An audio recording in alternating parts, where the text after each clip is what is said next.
নামের উপরে 3 বার সূরা লাহাব পড়ে যদি আপনি একটা আমল করতে পারেন তাহলে দুশমন চিরতরে শেষ হয়ে যাবে, দুশমন আপনার প্রতি বাধ্য হয়ে যাবে।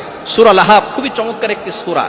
এই সূরা লাহাব এমন সময় আল্লাহ পাক রব্বুল আলামিন নাজিল করেছিলেন যখন আল্লাহ পাক রব্বুল আলামিন নবীজি সাল্লাল্লাহু আলাইহি ওয়াসাল্লামকে নবুয়ত দিয়েছিলেন এবং নবীজি সাল্লাল্লাহু আলাইহি ওয়াসাল্লাম সকলের কাছে তিনি দাওয়াত প্রচার করেছেন। তখন তার চাচা আবু লাহাব সে কিন্তু এক হাত দিয়ে পাথর নিক্ষেপ করেছিল। আল্লাহ পাক রব্বুল আলামিন তার জন্য বলেছে তাব্বাত ইয়াদা আবি লাহাবি ওয়া তাব, আবু লাহাবের দুই হাত ধ্বংস হয়ে যায়। সুতরাং যারা দুশমন আছে, এই দুশমনকে যদি আপনি কাবু করতে চান, দুশমনের ক্ষতি থেকে যদি আপনি বাঁচতে চান, সূরা লাহাব, ওই দুশমনের নাম লিখে যদি সূরা লাহাব আপনি 3 বার পড়তে পারেন, কিভাবে পড়বেন আমি বলে দিচ্ছি।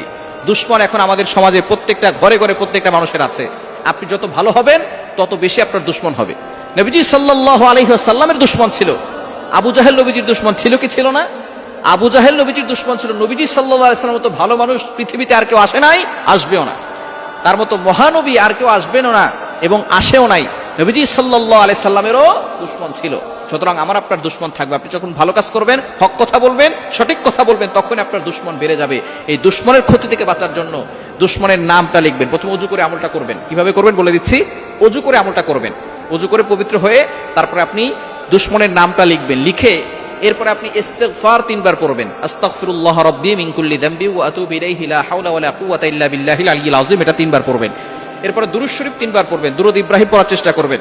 আল্লাহুম্মা সাল্লি আলা মুহাম্মাদ ওয়া আলা আলি মুহাম্মাদ কামা সাল্লাইতা আলা ইব্রাহিম ওয়া আলা আলি ইব্রাহিম ইন্নাকা হামিদুম মাজিদ।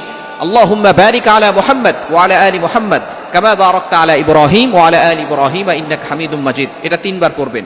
এরপরে সূরা লাহাব 3 বার পড়বেন। বিসমিল্লাহ সহকারে সূরা লাহাব 3 বার পড়বেন।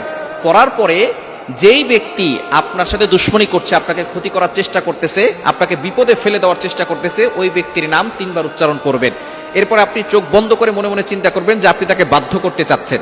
এরপরে আপনি আল্লাহর কাছে দোয়া করবেন যে আল্লাহ, অমুক ব্যক্তি আমার সাথে দুশমনি করছে, আমাকে ক্ষতি করার চেষ্টা করতেছে, আল্লাহ তুমি আমাকে হেফাজত করো, তার ক্ষতি থেকে, অনিষ্ট থেকে আমাকে বাঁচাও। এভাবে যদি আপনি আল্লাহর কাছে দোয়া করতে পারেন, এই দুশমন আপনার বাধ্য হবে, দুশমন আপনাকে কোনো ক্ষতি করতে পারবে না, চিরতরে তার আপনার সাথে দুশমনি করা বন্ধ করে দিবে। সূরা লাহাব খুবই গুরুত্বপূর্ণ আমল। ইয়াকিনের সাথে যদি আপনি আমল করতে পারেন অবশ্যই ভালো ফলাফল পাবেন। 7 দিন আমল করবেন, টানা 7 দিন। ফজরের নামাজের পর আমলটা করতে পারেন অথবা ইশার নামাজের পরেও করতে পারেন। যে কোনো সময় আমল করবেন, অবশ্যই ওযু করে করবেন, পবিত্র হয়ে তারপর আমলটি করবেন। টানা 7 দিনের ভিতরে দেখবেন আপনি ভালো একটা ফলাফল পাবেন। আল্লাহ তাআলা আমাদের সকলকে সকল ধরনের দুশমন থেকে হেফাজত করে।